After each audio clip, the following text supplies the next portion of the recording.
என் மேய்ப்பராயிருக்கிறார்.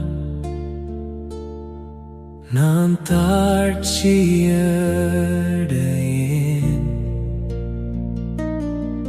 அவர் என்னை பசும்புல்லுள்ள இடங்களில் மேய்த்து அமர்ந்த தண்ணீர்கள் அண்டையில் என்னை கொண்டு போகிறார். அவர் என் ஆத்துமாவை தேற்றுகிறார்.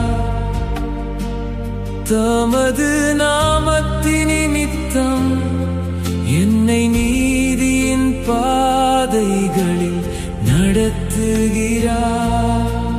நான் மரண இருளின் பள்ளத்தாக்கிலே நடந்தாலும் பொல்லாப்புக்கு பயம்